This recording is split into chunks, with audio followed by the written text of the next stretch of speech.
স্বাগতম জানাইছো আটাইকে জ্ঞানম টিউচনৰ এটা নতুন ভিডিঅ'লে আৰু আজিৰ ক্লাছটোত আমি পঢ়িবলৈ গৈ আছো এটা বহুত ইম্পৰ্টেন্ট টপিক যেটো হৈছে কুলম্বছ ল ইন ভেক্টৰ ফৰ্ম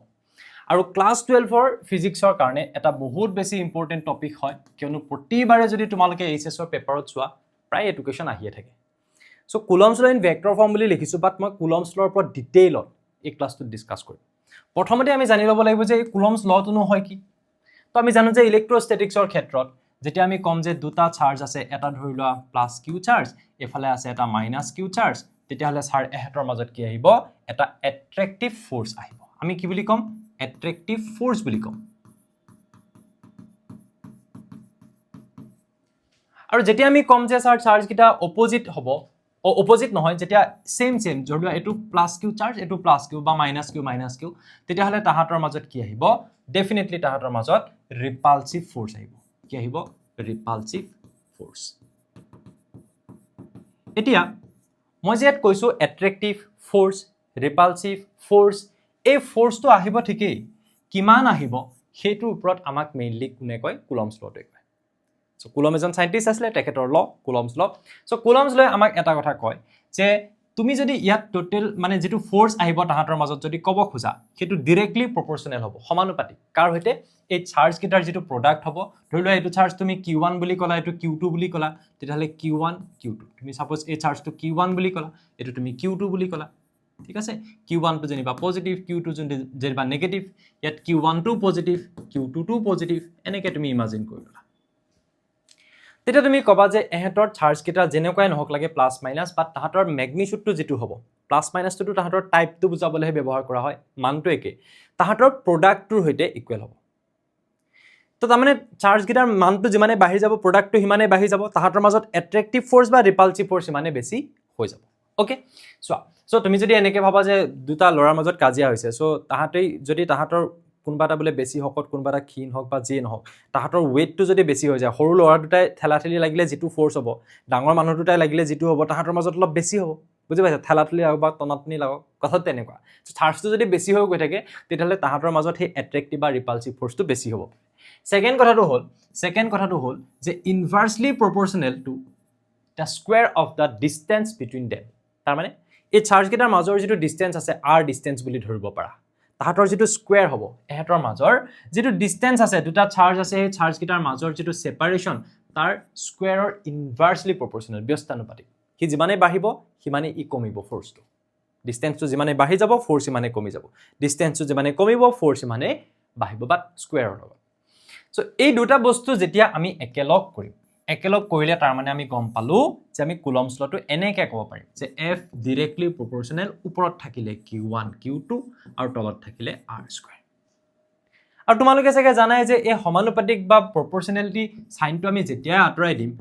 দিয়াৰ লগালগ তাত ইকুৱেল সাইনটা যেতিয়া আনিম এটা কনস্ট্যান্ট আহে প্ৰপৰ্শনেলিটি কনস্ট্যান্ট আহে ইয়াৰ ক্ষেত্ৰত তাক আমি k বুলি লিখো আৰু এফালে কি থাকিলে q1 * q2 আৰু এফালে থাকিলে r2 আৰু এই k যেটো এক্সপ্ৰেছন হেতু চাগে তোমালোকে ক্লাস 12 ত নতুনকে পাইছা যেটো হৈছে 1/4 pi epsilon 0 আৰু এফালে কি থাকিলে sir q1 q2 divided by r2 এখিল নেকি আমি গম পালো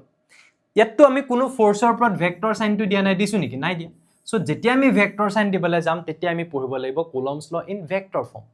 কেনেকে তুমি পাবাগে ভেক্টৰ ফৰ্ম হেতু আমি চাম এতিয়া আৰু ইয়াত তোমালোকে এটা বস্তু জানি লবা যে 1/4 pi epsilon 0 যেটো হয় তাত epsilon 0 টো কোৱা হয় পাৰমিটিভিটি কি বুলি কোৱা হয় পাৰমিটিভিটি ইন ফ্ৰী স্পেস আৰু ইয়াৰ যেটো ভ্যালু হয় হেতু হৈছে 9 * 10^9 পাৰমিটিভিটিৰ value 8.854 into 10^-12 but 1/4 pi epsilon 0 so 4 মানে 4 pi মানে 3.14 epsilon 0 মানে ইমান গুটেকিটা যেতিয়া বঢ়াই দিবা তেতিয়া তুমি এটা মান পাবা যেটো হ'ব ইমান স্যাৰ ইউনিটটো কিমান হ'ব পাহৰি যাব পাৰা মুখস্থ কৰিলে কেনেকে পাবা বা কোৰ পৰা ইউনিটটো হেম দেখাই দুছৱা তো এই ফৰ্মুলাটো কি লিখা যে f is equals to 1/4 pi epsilon 0 q1 q2 by r2 কাৰ কাৰণে তোমাক ইউনিট লাগে 1/4 pi epsilon 0 ৰ কাৰণে লাগে আচ্ছা ফোৰ্সৰ কাৰণে ইউনিট কি হয় স্যাৰ বলে নিউটন হয় এইটোৰ কাৰণে কি আহিব ওপৰত q1 q2 তাৰ মানে charge into charge coulomb square তলত ডিসটেন্সৰ স্কয়াৰ সো মিটাৰ স্কয়াৰ তো ইয়াতে যেটো বস্তু থাকিলে সাপোজ আননোন হে বস্তুটো মই এনে ধৰি ললো x এই ইউনিটটো কিমান হ'ব উলিয়াব লাগে কিমান হ'ব সো নিউটন এফালে metre square newton metre square coulomb স্কোৱাৰটো তললৈ গুচি আহিলে তাৰমানে ছাৰ মই newton metre square per coulomb square বুলি ভাবিব পাৰোঁ ইয়েছ গতিকে ইয়াৰ ইউনিটটো হ'ব newton metre square per coulomb square এইটো বস্তুলৈকে আমাৰ ক্লিয়াৰ হা এতিয়া আমি ভেক্টৰ ফৰ্মটোত আহোঁ এইটো আমি গম পালোঁ যে স্কেলাৰ ফৰ্মত আমি কেনেকৈ লিখোঁ ভেক্টৰ ফৰ্মটোৰ কাৰণে মই লৈ ল'ব লাগিব ইয়াতে এক্স আৰু ৱাই কোঅৰ্ডিনেট ছিষ্টেম চোৱা তোমালোকে জানা যে আমি ফ্ৰেম অফ ৰেফাৰেঞ্চ বুলি যেতিয়া কওঁ তেতিয়া আমি কি কওঁ যে এটা ফ্ৰেম য'ত আমি পজিশ্যনবিলাক দেখাব পাৰিম একজেক্টলি কোনডোখৰত চাৰ্জটো আছে তেতিয়া আমাক এক্স আৰু ৱাই এক্সিছ লাগিব চ' এক্স আৰু ৱাই এক্সিছত মই এটা চাৰ্জ দেখাম ইয়াতে এইটো এটা চাৰ্জ ঠিক আছে আৰু এটা চাৰ্জ মই দেখাম এইটো দুটা চাৰ্জ মই লৈ ল'লোঁ চ' মই প্ৰথমতে ক'লোঁ এই যিটো চাৰ্জ এইফালে ধৰি লোৱা ৱাই এক্সিছ মই কৈছোঁ নহয় এইফালে এক্স এক্সিছ চ' এই চাৰ্জটো মই ধৰি ল'লোঁ Q1 আৰু এই চাৰ্জটোক মই ধৰি ল'লোঁ Q2 ঠিক আছে এই Q1 চাৰ্জটোলৈকে যিটো পজিশ্যন ভেক্টৰ তাৰমানে চোৱা এইটো ৰেফাৰেঞ্চ পইণ্ট বুলি কওঁ এই পইণ্টটোৰ পৰা কোনফালে Q1 চাৰ্জটো কিমান দূৰত আছে এইফালে আছে ইমান দূৰত আছে বুজাবলৈ আমি কি ইউজ কৰোঁ এটা পজিশ্যন ভেক্টৰ চিম্পল এটা এৰো দেখাই দিলে হ'ল ইয়াৰ পৰা লগাই তাত লগাই দিয়া বছ ইয়াক মই ক'লোঁ যে ইয়াৰ পজিশ্যনটো হৈছে R1 ভেক্টৰ ঠিক আছে আৰু এই Q2 যিটো চাৰ্জ আছে তালৈকে যিটো পজিশ্যন ভেক্টৰ সেইটো হৈছে R2 ভেক্টৰ হ'ল ইয়াৰ পিছৰ কাহিনী একে আহিব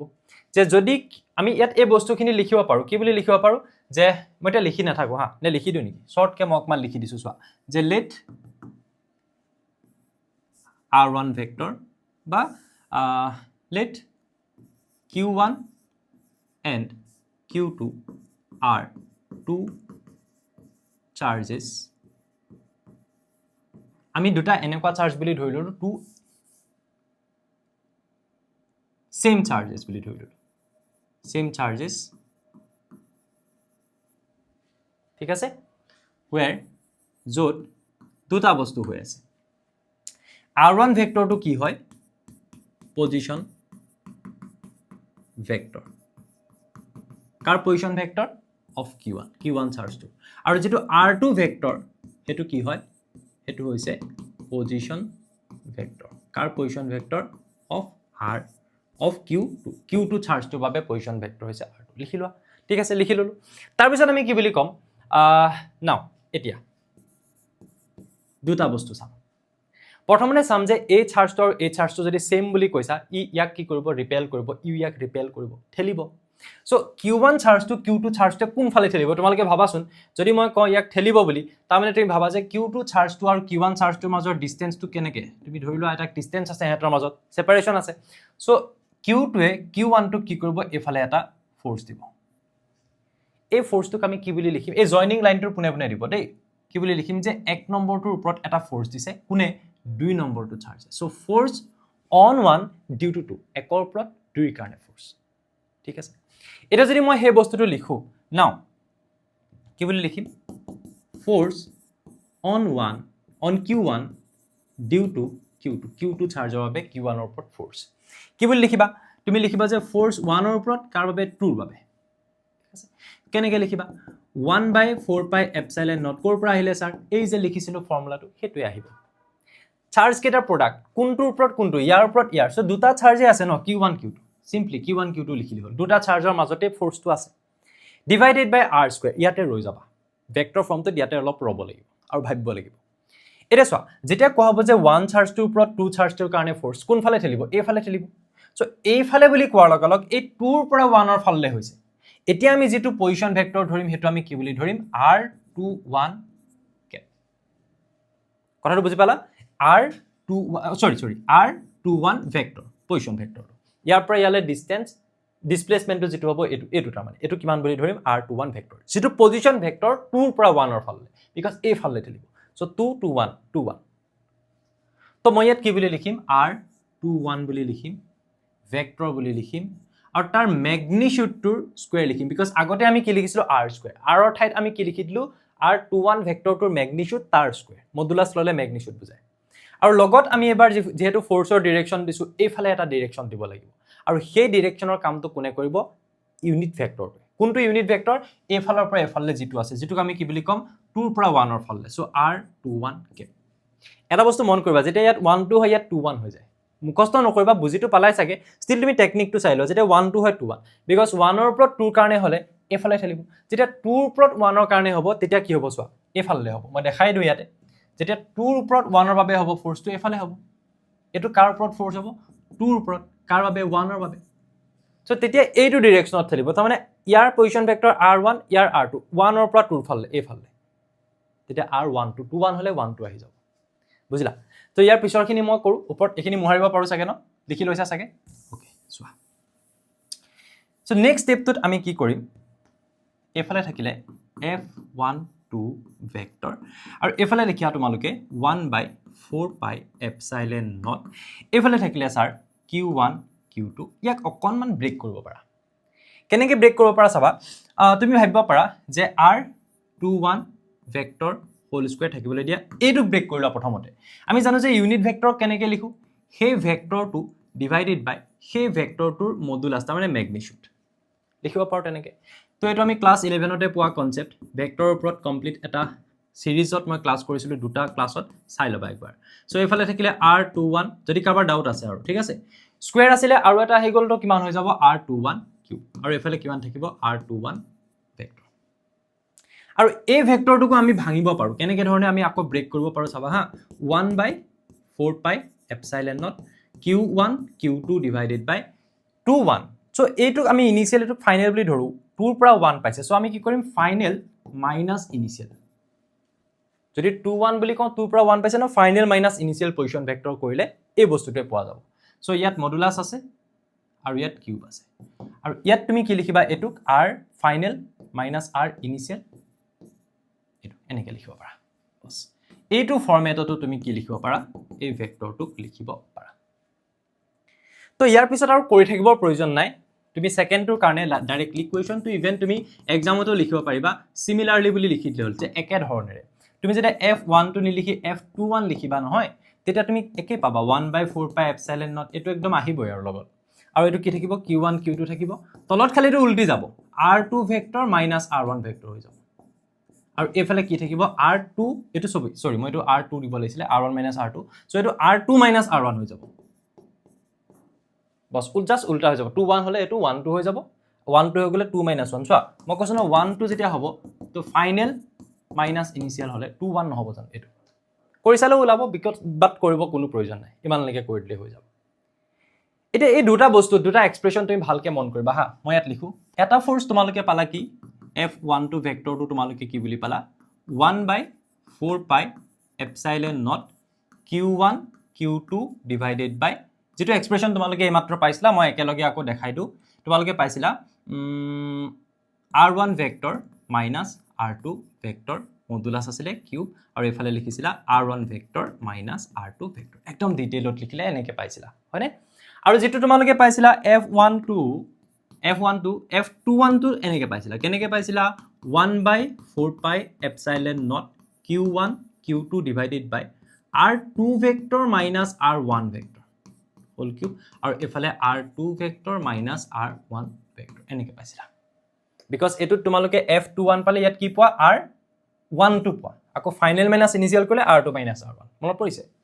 তুমি যদি এই দুটা ইকুৱেশন চোৱা প্ৰায় বস্তুবিলাক একে আছে চাবা হা তুমি যদি চোৱা যে ইয়াতে 1/4 পাই এপসাইলন নট আছে ইয়াতো আছে q1 q2 আছে ইয়াতো q1 q2 আছে কিন্তু ইয়াত তলত চোৱা ইয়াত r1 মাইনাস r2 ইয়াত r2 মাইনাস r1 আছে আৰু ইয়াত r1 মাইনাস r2 ইয়াত r2 মাইনাস r1 আছে মই হেকিটা মিলাব পাৰো নেকি চোৱা মই মিলাব পাৰো চোৱা কেনেকৈ মিলাব পাৰিম যদি মই এনেকুৱা কৰো এই ইকুৱেশনটো 1/4 pi epsilon not q1 q2 divided বাই ইয়াত যদি মই এটা মাইনাস কমন লৈ লও হা মাইনাস এটা কমন লৈ ললো তো r2 মাইনাস r1 টো কি হৈ যাব r1 মাইনাস r2 হৈ যাব যদি মই মাইনাস এটা কমন লৈ লও r1 মাইনাস r2 হৈ যাব আৰু এফালে থাকিলে q সো ইয়াতো যদি মই মাইনাস এটা কমন লও এই মাইনাসটো মই আগত লিখি দিলো তো এটো কি হৈ যাব r1 মাইনাস r2 এটা তোমালোকে জানো যে মডুলাসৰ ভিতৰত মাইনাস থাকিলে হি প্লাসে হৈ যায় এটো মাইনাস থাকিলে 1/4 pi epsilon not q1 q2 তলত কি হৈ যাব r1 vector minus r2 vector modulus দিয়া হোল কিউব দিয়া আৰু এফালে কি থাকিব r1 vector minus r2 vector এতিয়া চোৱাচোন বাৰু এতিয়া তোমালোকে এই দুটা বস্তু কম্পেয়াৰ কৰাচোন মই যদি মাজৰ স্টেপস খিনি মোহাই দিও ভাল হ'ব চাগে ন এখিনি মই মোহাই দিলো এতিয়া বাস এতিয়া কম্পেয়াৰ কৰা স্যাৰ 1/4 পাই এপসাইলন নট ইয়াতো আছে q1 q2 ইয়াতো আছে r1 minus r2 vector modulus whole cube r1 minus r2 vector modulus cube আছে এটো R1 vector minus R2 vector, R1 vector minus R2 vector, just তাৰ এটা বস্তু মিলি থকা নাই, যিটো হৈছে মাইনাছটো। কি বুজি পালা? তাৰমানে F12 ভেক্টৰটো F21 ভেক্টৰ সৈতে ইকুৱেলে হ'লহেঁতেন, বাট আগত মাইনাছ এটা আহি যাব লাগিব। এই গোটেইটোৰ আগত যেতিয়া মাইনাছ এটা দি দিবা, মাইনাছে মাইনাছে এইটো প্লাছ বা ইটো সিটোৰ অপজিট হৈ আছে। চ' তুমি এই বস্তুটোৰ পৰা এটা কথা কি গম পালা, যে ই নিউটনৰ যিটো ল, নিউটনছ ল, সেইটো মানি চলে। নিউটনৰ যিটো থাৰ্ড ল, তাৰমানে নিউটনছ থাৰ্ড ল মানি চলে, যে ইকুৱেল এণ্ড অপজিট। এই চাৰ্জটোৱে ইয়াক যিমান ফ'ৰ্চ দিব, তুমি যদি এই দুটা চাৰ্জ ভাবি লোৱা, ইয়াহঁতৰ মাজত ৰিপালচিভ বা এট্ৰেক্টিভ ফ'ৰ্চ আছে, এতিয়া ৰিপালচিভ ফ'ৰ্চ, ই ইয়াক যিমান ঠেলিব, ইও ইয়াক সমানেই ঠেলিব, equal and opposite, but opposite ডিৰেকশ্যনত ঠেলিব, কিন্তু সমানেই ফ'ৰ্চ দিব। এই বস্তুটো আমাক ইয়াত বুজোৱা হৈছে। খতম। কেতিয়াবা আহে এইটো বস্তু প্ৰুফ কৰিবলৈ, যে তুমি প্ৰুফ কৰি দেখুওৱা ভেক্টৰ ফৰ্মটোৰ পৰা, কুলম্বৰ ভেক্টৰ ফৰ্মটোৰ পৰা, যে কুলম্বছ ল ইন ইলেক্ট্ৰষ্টেটিক্সৰ যিটো ভেক্টৰ ফৰ্ম, তাৰ পৰা প্ৰুফ কৰা যে ই নিউটনৰ থাৰ্ড লটো অবে কৰে, তেতিয়া এইখিনিলৈকে যাব লাগিব। আটাইতকৈ ডাঙৰ কনফিউজন তোমালোকৰ কেতিয়া আহিব, যেতিয়া এনেকুৱা ধৰণে লিখিবা ভেক্টৰ ফৰ্ম, কেতিয়াবা 1 নম্বৰো দি দিয়ে, জাষ্ট ফৰ্মটো লিখিবলৈ কয়, তুমি এনেকৈ লিখিবা 1/4 pi epsilon not Q1 Q2 divided by simply R square R cube. কেতিয়াবা স্কুৱেৰ লিখিবা, কেতিয়াবা কিউব লিখিবা। চোৱা কিউব কেতিয়া লিখিবা, কিউব তেতিয়া লিখিবা যেতিয়া তুমি ইয়াত R ভেক্টৰ বুলি লিখিবা। বিকজ এইটো R কেপটোক তুমি যেতিয়া কি বনাই দিবা, R ভেক্টৰ বাই R, তেতিয়া R ইনটু R স্কুৱেৰ ইয়াত R কিউব হৈ যায়। এই বস্তুটো কিন্তু মনত ৰাখিবা। চ' চিম্পলি আমি এনেকৈ লিখি দিওঁ, R1 R2 নেদেখাই, চিম্পল যিটো আমাৰ ফৰ্মেট সেইটো এইটোৱে, ফৰ্মুলাটো যদি ডাইৰেক্ট লিখিবলৈ আহে, বাট এক্সপ্ৰেশ্যন আমি প্ৰুফ কৰিবলৈ গ'লে সেইখিনি ওলাই যায়। চ' ইয়াত তোমালোকে চোৱা, যেতিয়া কিউব দিবা নহয়, তেতিয়া তুমি ইয়াত R ভেক্টৰ দিবা। ক'ৰ পৰা আহিলে গম পাইছা, আৰু স্কুৱেৰ থাকিলে ইয়াত কি আহিব, R কেপ আহিব। কথাটো বুজি পালা? চোৱা, এটা মই ইনফৰমেশ্যন তোমালোকক দি যাওঁ, যে এইটো আমাৰ হোৱাটছএপ চেনেল হয়, ফ্ৰীলি তোমালোকে জইন হ'ব পাৰা। ইয়াতে আমি শ্বৰ্ট ক্লাছ নোট হওক বা যিকোনো আমাৰ ক্লাছ ৰিলেটেড আপডেটবিলাক ইয়াত দি থাকোঁ। চ' বহুতখিনি আছা অলৰেডি। চ' তোমালোকে যদি নতুনকৈ চাইছা, জইন হোৱা নাই, জইন হৈ ল'বা। বাকী এয়া হৈছে আমাৰ জ্ঞানমৰ লাইভ বেটছ, জ্ঞানমৰ লাইভ বেটছৰ ক্লাছ আমাৰ চলি আছে। আমাৰ অলৰেডি চেপ্টাৰ কমপ্লিট হৈছে, আৰু তাৰ PYQ ইভেণ্ট মই ইউটিউবত কৰিছোঁ, হয়তো তোমালোকে দেখিছাই। গতিকে কোৰ্চবিলাক আগবাঢ়ি গৈ আছে, আৰু জইনিং তোমালোকে দেৰিকৈ যদি কৰি থাকা, তোমালোকৰ থাকি যাব পাৰে। চ' জইন হওঁ বুলি ভাবিছা যদি, তেতিয়াহ'লে সোনকালে হৈ ল'বা। চ' তাত আমি ধুনীয়াকৈ চেপ্টাৰ ৱাইজ বস্তুবিলাক আলোচনা কৰি গৈ আছোঁ, আৰু আমাৰ PCMB গোটেইকেইটা ছাবজেক্টৰ বাবে আমাৰ আছে। চ' জ্ঞানম টিউশ্যন এপটো ডাউনলোড কৰিলে হ'ব, তাতে গৈ তোমালোকে কোৰ্চ ৰিগাৰ্ডেড যদি কিবা বস্তু জানিব খোজা, জানিব পাৰা। আৰু মই স্ক্ৰীণত এই দুটা নাম্বাৰ দেখাই দিছোঁ, তোমালোকে হোৱাটছএপত এই নাম্বাৰকেইটাত আমাক কণ্টেক্ট কৰিব পাৰা, আৰু প্ৰয়োজন হ'লে ফোনো কৰিব পাৰা। যদি তোমালোকৰ কোৰ্চ ৰিগাৰ্ডেড কিবা জানিবলগীয়া থাকে, বা তোমালোকে এই যিখিনি কৈছোঁ ফ্ৰী মেটেৰিয়েলছখিনি আমাৰ এপটোত কেনেকৈ পাবা, বহুতে নাজানে। শ্বৰ্ট নোটছখিনি কেনেকৈ ক'ত পোৱা যায়, ফৰ্মুলা শ্বীটখিনিও দিয়া থাকিব চেপ্টাৰ ৱাইজ। এতিয়া এই বছৰৰ পৰা সেইখিনি আপডেট কৰা হৈছে। চ' সেই বস্তুবিলাক ক'ত পোৱা যাব জানিবৰ কাৰণে তোমালোকে আমাক হোৱাটছএপত যদি সোধাও, তেতিয়া আমি তোমালোকক জনাই দিম এইকেইটা নাম্বাৰতে। আৰু এটা কথা, খুব ভাল কথা, যদি তুমি আছামিজ মিডিয়ামৰ ষ্টুডেণ্ট হয় কেনেবাকৈ, তোমাৰ বাবে অসমীয়া মিডিয়ামৰ নোটছো আমাৰ এপটোত এতিয়া এভেইলেবল হৈ আছে। Thank you. যিমান পাৰোঁ সোনকালে আকৌ নতুন এটা ভিডিঅ'ত এনেকুৱা ধুনীয়া ধুনীয়া টপিক তোমালোকৰ বাবে লৈ আহিম।